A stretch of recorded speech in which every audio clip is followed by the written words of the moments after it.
भगवान ने पूतना को देख करके अपने नेत्रों को क्यों बंद किया? क्या रहस्य है?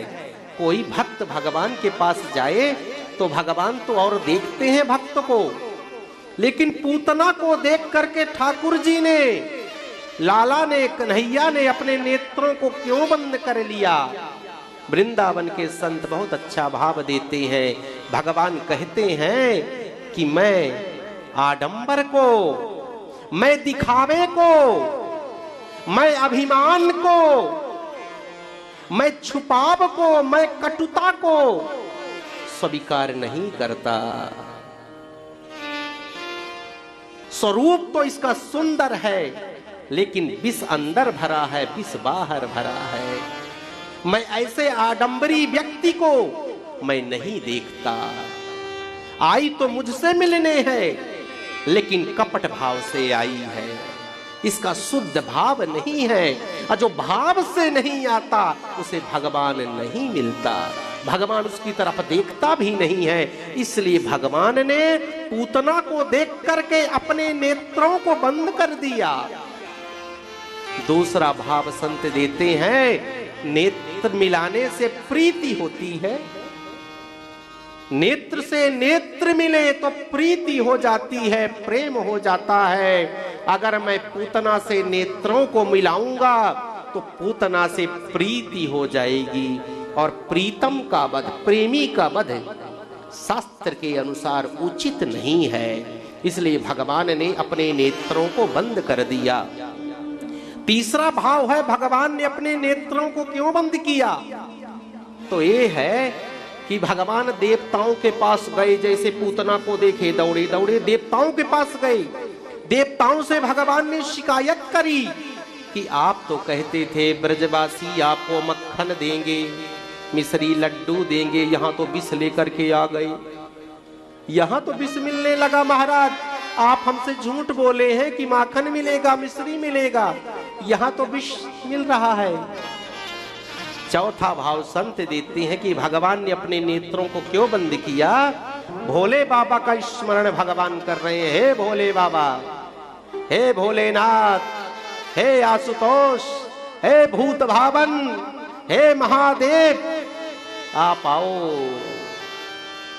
ये आपका डिपार्टमेंट है विष वाला, आप विष का पान करो, विष को ग्रहण करो। और पांचवा जो भाव संत देते हैं कि भगवान ने अपने नेत्रों को क्यों बंद किया, तो भगवान नेत्र को बंद करके ये सोच रहे हैं, काम तो मैया का करने आई है, दुग्ध पान कराने आई है, इसको मैं कौन सी गति प्रदान कर दूं। भगवान ये सोच रहे हैं। संतों ने अनेक भाव दिए हैं, लेकिन एक्चुअली भगवान ने पूतना को देख करके अपने नेत्रों को बंद कर दिया। और पूतना आई, सीधे भगवान को उठाया है, उठाने के बाद गोद में लिया है और जाकर के अपना दुग्ध पान कराने लगी। दुग्ध पान जो है पूतना कराने लगी, और जाकर के महाराज आकाश मंडल में पूतना उड़ गई। इधर भगवान को ना पा करके, ठाकुर जी को ना पा करके दौड़ी दौड़ी यशोदा आई कि लाला कहां गया, कन्हैया कहां गया। तो छोटे छोटे ब्रजवासी थे, उन्होंने कहा मैया, अपनी तोतली भाषा में उन्होंने कहा कि कन्हैया आपका आकाश में उड़ने गया है,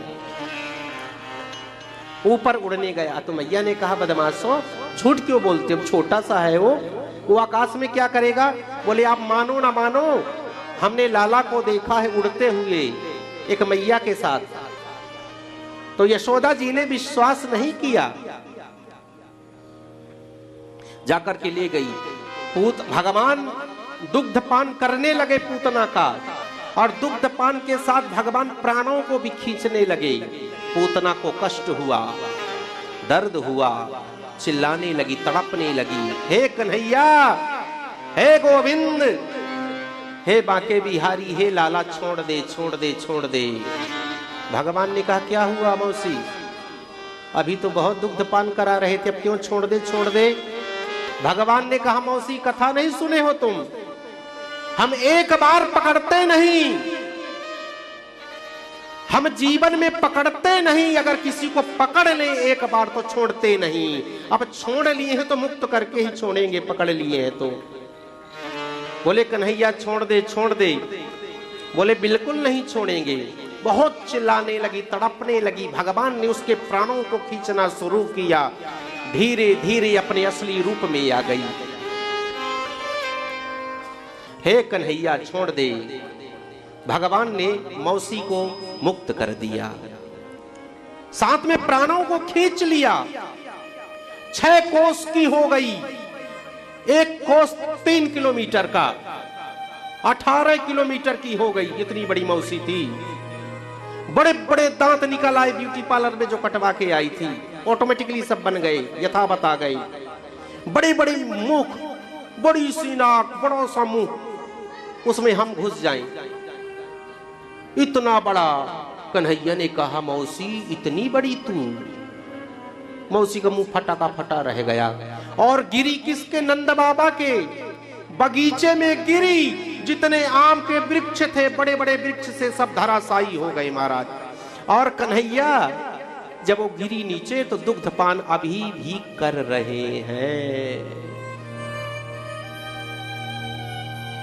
हे परीक्षित, इस दृश्य को हृदयंगम करो, हृदय में बैठाओ। छोटा सा बालक कृष्ण कन्हैया ठाकुर जी उस पूतना के वक्षस्थल पर बैठ करके दुग्धपान कर रहे हैं।